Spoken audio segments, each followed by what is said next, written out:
اعوذ باللہ من الشیطان الرجیم، بسم اللہ الرحمن الرحیم۔ شروع کرتا ہوں اللہ کے نام سے جو بہت مہربان اور نہایت رحم کرنے والا ہے۔ قرآن و تفسیر کے ناظرین، السلام علیکم۔ امید ہے آپ سب خیریت سے ہوں گے۔ آج میں جس بزرگ اولیاء خاتون کا ذکر کر رہا ہوں ان کا نام رابعہ بصری رحمۃ اللہ علیہ ہے۔ ان کی زندگی کے کچھ اہم واقعات آپ سے بیان کرتا ہوں، امید ہے آپ کو پسند آئیں گے۔ دوستوں، حضرت رابعہ پردہ خلوص، پردہ نشین، مقتدر خدائے خاص، سوختہ عشق متین، اعتراق مریم ثانی، مقبول درگاہ خداوندی ہیں۔ کیونکہ جب خدا کی راہ میں عورت مرد ہو تو اس کو عورت نہیں کہتے۔ چنانچہ عباسہ توسہ رحمۃ اللہ نے فرمایا کہ قیامت کے دن جب آواز آئے گی کہ اے مردوں آؤ، مردوں کے صف میں سب سے پہلے حضرت مریم علیہ السلام کا قدم پڑے گا۔ اگر آپ خواجہ حسن بصری رحمۃ اللہ کی مجلس میں نہ ہوتی تو شاید آپ کا ذکر نہ کیا جاتا۔ اس لیے بھی اس کا ذکر کرنا ضروری تھا، بلکہ حقیقت تو یہ ہے یہاں جن عورتوں کا ذکر کیا گیا ہے ازواج روح توحید کیا گیا ہے۔ حضرت رابعہ رحمۃ اللہ نے اپنے زمانے میں معرفت الہی میں بے نظیر تھیں۔ بزرگوں کی نگاہ میں آپ اس رتبے کی اہل بھی تھیں۔ دوستوں، کہ جس رات آپ پیدا ہوئیں اس رات آپ کے والد کے ہاں اتنا کپڑا بھی نہیں تھا جس سے آپ کو لپیٹا جا سکے، اور اتنا روغن بھی نہیں تھا کہ آپ کی ناف پر چیر دیا جاتا۔ گھر میں بلکہ اندھیرا تھا۔ چونکہ آپ نے اپنے والد کے ہاں چوتھی لڑکی پیدا ہوئی تھی، اس لیے آپ کو رابعہ کے نام سے موسوم کیا گیا۔ غرض آپ کے والد سے آپ کے پیدائش کی رات کہا گیا کہ ہمسایہ کے ہاں سے روغن لے آؤ تاکہ چراغ جلا لیں، لیکن آپ کے والد نے وعدہ کیا ہوا تھا کہ وہ کسی مخلوق سے کبھی کچھ نہیں مانگے گا، اس لیے گھر والوں کی مجبور پر اپنے پڑوسی کے ہاں گئے، مگر دروازے پر ہاتھ رکھ کر واپس چلے آئے اور کہہ دیا دروازہ بند ہے۔ اس غم میں نیند آ گئی۔ رات کو خواب میں جناب رسول صلی اللہ علیہ وآلہ وسلم کی زیارت سے مشرف ہوئے۔ حضرت صلی اللہ علیہ وآلہ وسلم نے آپ کے والد کو خواب میں بشارت و تسلی دی کہ اور فرمایا، اس شہر بصرہ میں ازدان کو ایک کاغذ پر لکھ کر میرا پیغام دو کہ تو ہر شب 100 بار مجھ پر درود بھیجتا تھا اور جمعے کو 400 مرتبہ، مگر گزشتہ جمعے کو درود بھیجنا بھول گیا ہے۔ اس کو کفارہ یہ ہے کہ حلال کمائی کے 400 دینار اس شخص کو جو یہ پیغام تم کو پہنچا رہا ہے دے دو۔ صبح اٹھ کر آپ کے والد رونے لگے اور خط لکھ کر اس شخص کی طرف بھیج دیا۔ امیر عیسیٰ ازدان نے جب وہ خط دیکھا تو کہا کہ 10,000 درہم اس شکرانے میں کہ جناب رسول کریم صلی اللہ علیہ وآلہ وسلم نے مجھے یاد فرمایا، فقیروں کو تقسیم کر دو، اور 400 دینار میری طرف سے اور 400 دینار ارشاد نبوی کی تکمیل میں اس شخص کو دے دو۔ اور لکھ بھیجا کہ اس بزرگی کے باعث کہ رسول کریم صلی اللہ علیہ وسلم کا پیغام لائے ہو، میں مناسب نہیں سمجھتا کہ میرے پاس آؤ، اس لیے میں خود آپ کے آستانے پر حاضر ہوا کروں گا۔ خدا کی قسم جب تمہیں کسی قسم کی حاجت ہو تو مجھے اطلاع دے دینا۔ چنانچہ آپ کے والد نے وہ روپیہ لے لیا اور ضرورت کے مطابق سب کچھ خرچ کر لیا۔ جب آپ بڑی ہوئیں تو آپ کے والد کا سایہ آپ کے سر سے اڑ گیا۔ قحط اور خشک سالی کے باعث آپ کی بڑی بہنیں بھی جدا ہو گئیں، چنانچہ آپ بھی ایک طرف کو چل نکلیں۔ ایک ظالم نے پکڑ کر لونڈی بنا کر فروخت کر دیا۔ چنانچہ خریدار آپ کو اپنے گھر لے آیا اور محنت و مشقت کا کام لینے لگا۔ ایک دفعہ آپ کسی کام کے لیے جا رہی تھیں، کسی نامحرم کو سامنے سے آتا دیکھ کر راستے سے ہٹیں اور گر پڑیں اور آپ کا ہاتھ ٹوٹ گیا۔ اسی وقت آپ نے خاک پر سجدہ ہو کر دعا کی کہ اے الہی، اگرچہ میں غریب، بے یار و مددگار، دست شکستہ ہوں، مگر میں اس کی پرواہ نہ کرتی ہوں، صرف تیری رضا کی طالب ہوں۔ اسی وقت ایک آواز آئی، رابعہ غم مت کر، کل تمہارا وہ مرتبہ ہوگا کہ آسمان کے مقرب بھی تجھ پر رقص کریں گے۔ چنانچہ آپ دل شاد ہو کر خاک پر سے اٹھیں اور اپنے مالک کے گھر آ گئیں۔ آپ دن میں آقا کی خدمت کرتیں اور رات کو عبادت اللہ میں مشغول ہو جاتیں۔ ایک رات اتفاق سے آپ کا آقا بیدار ہو گیا۔ آقا نے حیرانی کے ساتھ ادھر ادھر نگاہ دوڑائی تو ایک علیحدہ کوٹری کے کونے میں آپ کو سر نجود پایا، اور اس وقت مولک نور آپ کے سر پر روشنی کر رہا تھا۔ آپ کہہ رہی تھیں کہ اے خداوند، اگر میں دوسروں کی مملوک نہ ہوتی تو ایک لمحہ بھی تیری عبادت سے غافل نہ ہوتی، لیکن تو نے مجھے ایک مخلوق کے قبضے میں دے رکھا ہے، اس لیے خدمت میں دیر سے حاضر ہوتی ہوں۔ یہ الفاظ سن کر آقا حیران ہو گیا اور دل ہی دل میں تائب ہوا کہ آئندہ ایسی برگزیدہ اور نیک ہستی سے کوئی خدمت نہ لوں گا بلکہ اس میں خدمت کروں گا۔ چنانچہ علیہ صبح آپ کی خدمت میں حاضر ہو کر آقا نے کہا کہ آپ مختار ہیں، جہاں جی چاہے رہیں، اب آپ آزاد ہیں، اگر یہاں رہو تو میں آپ کی خدمت کرنا اپنی سعادت سمجھوں گا۔ یہ سن کر آپ باہر آ گئیں اور خدا کی عبادت میں مشغول ہو گئیں۔ آپ رات دن میں تقریباً 1000 رکعت نماز ادا کرتی تھیں اور بعض دفعہ خواجہ حسن بصری رحمۃ اللہ کی خدمت میں تشریف لے جاتی تھیں۔ مدت کے بعد آپ نے حج کا ارادہ کیا اور جنگل کی راہ لی۔ ایک گدھے پر جو آپ کی ملکیت تھا اپنا اسباب ڈالا اور چل نکلیں۔ اتفاق سے وہ گدھا راہ میں مر گیا۔ لوگوں نے کہا کہ تمہارا اسباب ہم اٹھا لیں گے، مگر آپ نے کہا تم چلے جاؤ، میں تمہارے سہارے گھر سے نہیں نکلی۔ چنانچہ قافلے والے چلے گئے۔ جب آپ تنہا رہ گئیں تو سر بچتا سجدہ ہو کر مناجات کی کہ اے بادشاہ، کیا ایک غریب و عاجز عورت کے ساتھ بادشاہ ایسے ہی سلوک کیا کرتے ہیں جو تو نے کیا؟ مجھ کو اپنے گھر کی طرف بلا کر راہ میں میرا گدھا مار ڈالا اور بیابان میں اکیلی کو چھوڑ دیا۔ ابھی آپ کی مناجات ختم نہ ہوئی تھی کہ گدھا زندہ ہو گیا اور آپ اپنا سارا اسباب لا کر مکہ کی طرف چلی گئی۔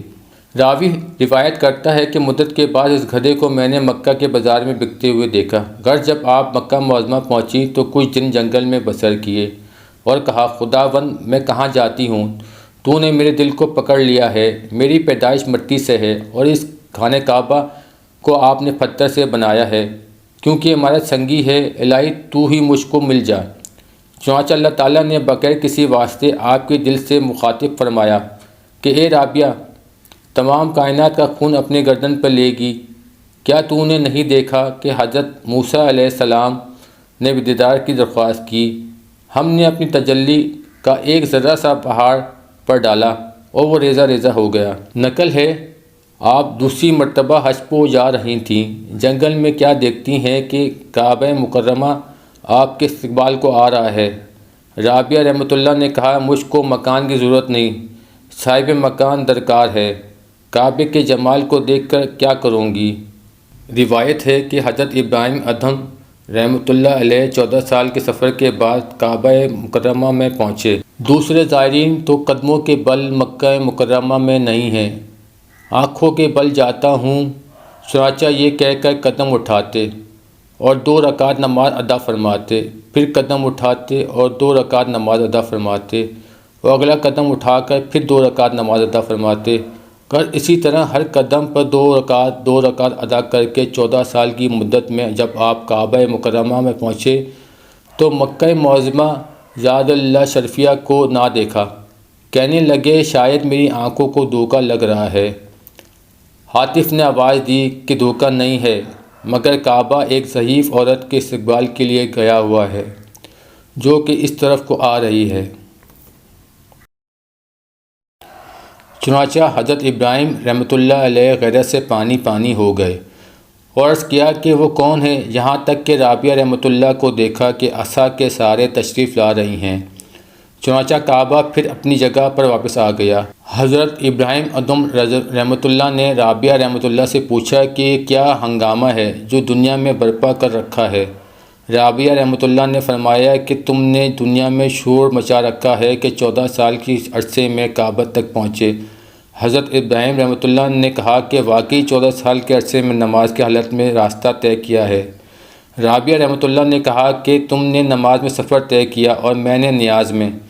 اس کے بعد آپ نے حج ادا کیا اور رو رو کر درگاہ الہی میں عرض کی کہ اے خداوند، تو نے حج پر بھی نیکی عطا کرنے کا وعدہ کیا اور مصیبت پر بھی صبر کی ہدایت کی۔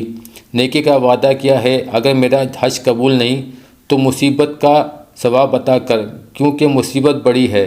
اس کے بعد واپس بصرہ میں تشریف لے آئیں اور عبادت میں مشغول ہو گئیں اور کہا کہ سال گزشتہ کعبۃ اللہ نے میرا استقبال کیا تھا، امسال میں کعبۃ اللہ کا استقبال کروں گی۔ چنانچہ جب حج کا وقت آ گیا تو آپ جنگل کی طرف چل دیں۔ شیخ علی فارمیدی رحمۃ اللہ فرماتے ہیں کہ 7 سال بعد عرفات میں پہنچی۔ حاطف نے کہا کہ مدیہ، یہ کیا طلب ہے جس نے تیرا دامن پکڑ لیا ہے؟ اگر تو میری خواہش مند ہے تو خواہش کر کہ میں ایک تجلی کروں۔ عرض کیا، اے عزت کے مالک، میرے پروردگار، غریب رابعہ رحمۃ اللہ اس قدر طاقت نہیں، صرف فقراء کا ایک نکتہ چاہتی ہوں۔ آواز آئی کہ فقر ہمارا قہر ہے جو لوگوں کی راہ میں رکھ دیا گیا ہے، جب بال برابر سے زیادہ رہ جائے گا کہ ہماری وصال تک پہنچ سکے، فراق سے تبدیل ہو جائے گا۔ ابھی 70 حجابوں کے پردے ہیں، جب تک ان کو طے نہ کرے گی ہماری راہ میں قدم نہ رکھ سکے گی، یعنی فقر کا نقطہ نہ پا سکے گی۔ لیکن ادھر دیکھ، جب رابعہ رحمۃ اللہ نے نظر کی تو فضا خون کی ایک لہک و دہک دریا دیکھا۔ آواز آئی کہ ہمارے عشق لوگوں کی آنکھوں نکے خون سے یہ دریا پیدا ہوا ہے جو ہمارا طالب ہے اور منزل اول میں ہے، جن کا نام و نشان پردہ علم میں کسی مقام سے ظاہر نہ ہوا۔ رابعہ رحمۃ اللہ نے عرض کی کہ خداوند ان کی بدولت ایک ہی صرف مجھ پر ظاہر فرما۔ اسی وقت آپ کو حیض شروع ہو گیا۔ حاطف نے آواز دی کہ ان لوگوں کا مقام اول یہ ہے کہ 7 سال تک پہلو کے بل چلتے ہیں تاکہ میری طلب کی راہ میں ایک مٹی کے ڈھیلے میں ہی زیارت کر لیں، لیکن جب وہ اس ڈھیلے کے پاس پہنچتے ہیں تو وہی ڈھیلا ان کی اپنی علت باعث سے راہ بند کر دیتا ہے۔ عرض کیا، خداوند اگر تو مجھ کو اپنے گھر نہیں رہنے دیتا تو مجھے بصرہ میں اپنے گھر چھوڑ دے یا مکہ میں اپنے گھر۔ ابتدا میں کعبہ نہ آتی تھی، تجھ کو چاہتی تھی، اب میں تیرے گھر کے قابل نہ رہی، یہ کہا اور واپس بصرہ کی طرف لوٹ گئیں اور عبادت خانہ میں متعلق ہو گئیں۔ روایت ہے، ایک مرتبہ 9 بھوکے آدمی آپ کے گھر مہمان آ گئے اور کھانا حلال کا طلب کیا۔ آپ کے پاس صرف 2 روٹیاں تھیں۔ اسی وقت ایک سائل نے آ کر آواز دی۔ آپ نے وہ دونوں روٹیاں اٹھا کر سائل کو دے دیں۔ وہ لوگ بہت ہی حیران ہوئے۔ تھوڑی ہی دیر کے بعد ایک لونڈی بہت سی روٹیاں لے کر آ گئی اور کہا، کدبانوں نے بھیجی ہیں۔ آپ نے روٹیوں کا شمار کیا تو وہ 18 تھیں۔ آپ نے لونڈی کو کہا کہ تو غلطی کر رہی ہے، تیری مالکہ نے تم کو میری طرف نہیں بھیجا۔ لونڈی نے بہتر کہا، آپ کی طرف بھیجا ہے، لیکن آپ نے لونڈی کو ماں روٹیوں واپس کر دیا۔ چنانچہ کنیز بیچاری واپس ہو گئی اور مالکہ سے جا کر اس طرح کہہ دیا۔ چنانچہ مالکہ نے 2 روٹیاں اور رکھ کر کنیز کو واپس بھیجا۔ رابعہ نے روٹیوں کو پھر گنا تو وہ 20 نکلیں۔ آپ نے ان روٹیوں کو مہمانوں کے آگے رکھ دیا۔ ان لوگوں نے کھانا کھا کر پوچھا کہ کیا راز ہے؟ فرمایا کہ جب تم آئے مجھے معلوم تھا کہ تم بھوکے ہو۔ میں نے خیال کیا کہ 2 روٹیاں تو 9 آدمیوں کے سامنے رکھ دوں۔ میں نے سائل کو دے دیں۔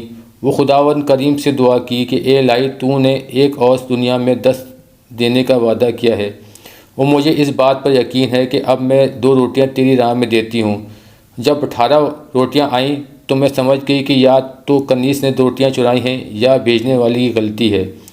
ہر حال میں 20 روٹیاں آنی چاہیے تھیں یا مجھ کو نہیں بھیجی گئیں، اس لیے میں نے واپس کر دیں۔ اب کی دفعہ پوری 20 روٹیاں تھیں۔ سبحان اللہ۔ نقل ہے، ایک دفعہ آپ نماز ادا کر رہی تھیں، آپ کو کمزوری سے محسوس ہوئی، چنانچہ نیند آ گئی۔ اتنے میں ایک چور نے آ کر آپ کی چادر چرا لی اور چل گیا، لیکن جب دروازے تک پہنچا تو اس کو دروازہ نہ نظر آیا۔ چنانچہ اس نے چادر کو رکھ دیا تو دروازہ نظر آ گیا۔ اس نے پھر چادر اٹھا کر نکلنا چاہا مگر دروازہ نظر نہ آیا۔ اسی طرح چند مرتبہ ہوا۔ آخر اس چور نے آواز سنی کہ اپنے آپ کو مصیبت میں نہ ڈال، چند سال ہوئے اس گھر کی مالکہ نے اپنے آپ کو میری دوستی اور نگہبانی میں رکھا ہے، یہاں تو شیطان کی طاقت نہیں کہ آ سکے، تیری کیا مجال ہے۔ ایک دوست سویا ہوا ہے تو کیا ہوا، دوسرا دوست تو جاگ رہا ہے۔ ایک دفعہ آپ کی خادمہ کو پیاز کی ضرورت پیش آئی۔ اس نے آپ سے کہا ہمسائے سے لے لوں۔ آپ نے فرمایا 40 سال سے میں نے اپنے خالق سے عہد کر رکھا ہے کہ اس کی مخلوق سے کچھ نہ مانگوں گی، پیاس نہ ہو تو نہ صحیح۔ اسی وقت قدرت خدا سے ایک جانور اڑتا ہوا آیا اور چھلی ہوئی پیاس ہانڈی میں ڈال دی، لیکن آپ نے فرمایا مجھے فکر ہے، یہ پیاس ناجائز ہے، چنانچہ آپ نے روح کی روٹی کھا لی۔ حضرت خواجہ حسن بصری رحمۃ اللہ سے روایت ہے کہ میں ایک دن رابعہ رحمۃ اللہ کے ہاں تھا۔ حقیقت اور طریقت کی باتیں ہو رہی تھیں، لیکن ہم دونوں میں سے کسی کے دل میں بھی مرد یا عورت ہونے کا خیال تک بھی نہ ہوا، لیکن جب میں وہاں سے واپس ہوا تو اپنے آپ کو مفلس اور ان کو مفلس پایا۔ سبحان اللہ۔ لوگوں نے آپ سے کہا یا رابعہ رحمۃ اللہ علیہ، حسن رحمۃ اللہ کہتا ہے کہ اگر قیامت کے دن میں ایک دم بھی خدا کی دیدار سے محروم رہا تو اس قدر گریہ کروں گا کہ اہل بہشت کو میرے حال پر ترس آ جائے گا۔ فرمایا بالکل ٹھیک بات ہے، لیکن اگر دنیا میں بھی ایک دم بھر کے نئے حق کے تعلق کے ذکر سے غافل رہنے کے باعث اس قدر گریہ درازی ہوتی ہے کہ اہل دنیا کو اس کی حال پر رحم آتا ہے تو قیامت میں ایسا ہی ہوگا، لیکن چونکہ ایسا نہیں اس لیے قیامت کے دن بھی ایسا نہ ہوگا۔ دوستو، روایت ہے کہ رابعہ رحمۃ اللہ علیہ ہمیشہ روتی رہتی تھیں۔ لوگوں نے رونے کی وجہ پوچھی تو فرمایا کہ میں نے حق تعالیٰ کے ساتھ محبت کی ہے، ایسا نہ ہو کہ مرنے کے بعد مجھے یہ آواز سنائی دے کہ تو میرے لائق نہیں۔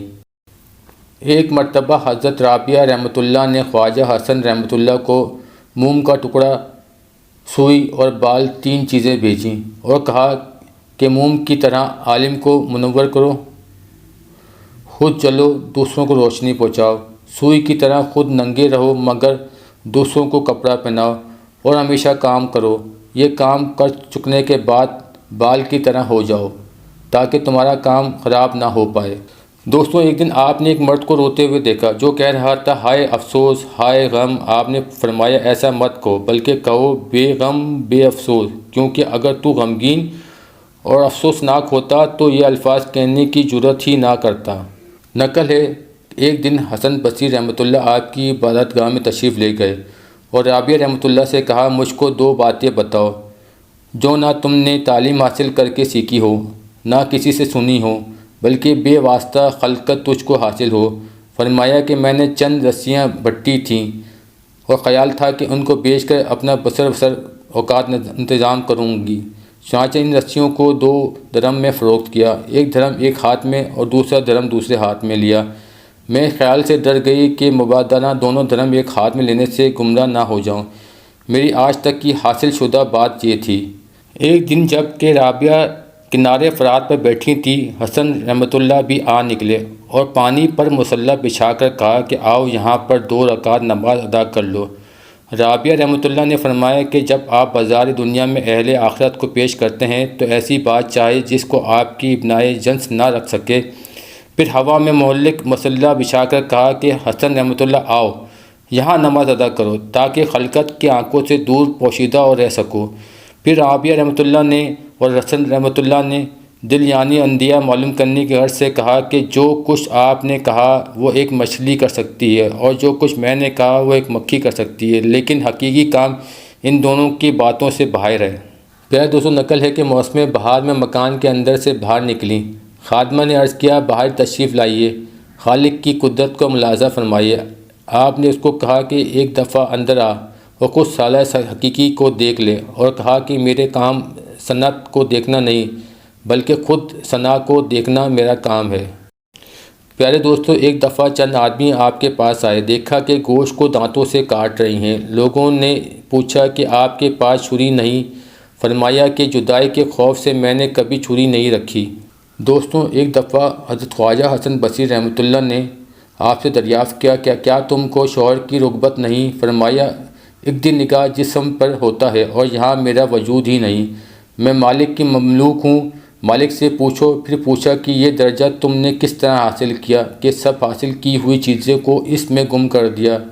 پوچھا کہ تم کس طرح ہو، اس کو کس طرح جانتی ہو؟ جواب دیا کہ ہم بے کیفیت ہیں۔ پیارے دوستوں، ایک دفعہ آپ نے کسی کو 4 درم کمبل خریدنے کے لیے دیے۔ اس نے کہا کہ کمبل سیاہ ہو یا سفید؟ آپ نے اس کو کہا درم واپس دے، چنانچہ درم لے کر دلجلا میں پھینک دیے اور فرمایا کہ ابھی کمبل تو خریدا نہیں اور سیاہ اور سفید کا جھگڑا پیش آ گیا۔ پیارے دوستوں، ایک دن آپ نے ایک آدمی کو سر پہ پٹی باندھے دیکھا تو پوچھا کیا ہوا؟ اس نے کہا میرے سر میں درد ہو رہا ہے۔ پوچھا کہ تیری عمر کتنی ہے؟ اس نے کہا 30 سال۔ پھر پوچھا کہ 30 سال کی عرصے میں کبھی بیمار ہوا؟ تندرستی رہا۔ اس نے کہا تندرستی رہا۔ پھر آپ نے فرمایا کہ تو نے 30 سال کے عرصے میں تندرستی کی شکر کی پٹی تو باندھی نہیں، لیکن محض ایک دن کی بیماری میں شکایت کی پٹی باندھ لی۔ لوگوں نے آپ سے پوچھا کہ آپ نکاح کیوں نہیں کر لیتی؟ فرمایا کہ مجھے 3 باتوں کا غم ہے، اگر مجھے تم لوگ اس غم سے فارغ کر دو تو میں نکاح کر لوں گی۔ اول یہ کہ موت کے وقت ایمان سلامت رہے گا یا نہیں؟ لوگوں نے کہا ہم نہیں جانتے۔ دوسرا یہ کہ میرا نامہ اعمال دائیں ہاتھ میں دیا جائے گا یا بائیں ہاتھ میں؟ جواب دیا اللہ تعالیٰ ہی بہتر جانتا ہے۔ تیسرا غم یہ ہے کہ جب محشر کے روز ایک جماعت کو دائیں طرف سے وحشت ملے گی اور ایک جماعت کو بائیں طرف سے دوزخ میں ڈالا جائے گا۔ لوگوں نے جواب دیا کہ ہم نہیں جانتے۔ فرمایا کہ جب مجھے اس قدر غم ہو تو بتاؤ کہ شوہر کی خدمت کس طرح کر سکتی ہوں؟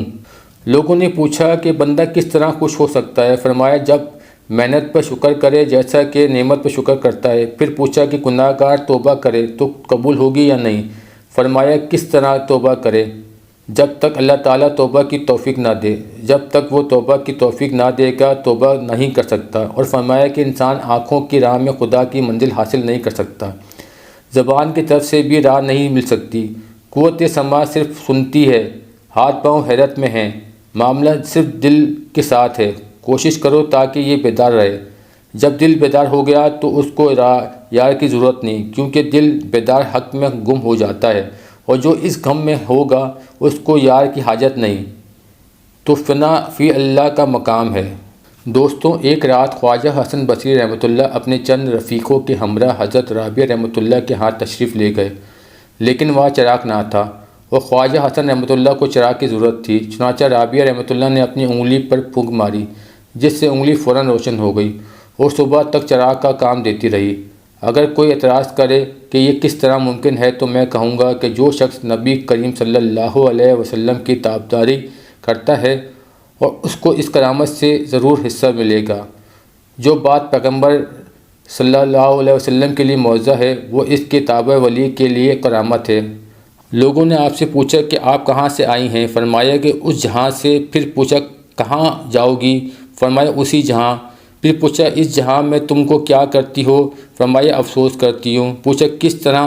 فرمایا روٹی اس جہاں کی کھاتی ہوں اور جہاں کا کام کرتی ہوں۔ لوگوں نے کہا آپ عجیب شرح زبان ہیں، رباط پانی کے قابل ہیں۔ فرمایا کہ میں رباط بان میں ہی تو ہوں، جو کچھ میرے اندر ہے اس کو باہر کرتی ہوں اور جو کچھ باہر ہے اس کو اندر نہیں جانے دیتی۔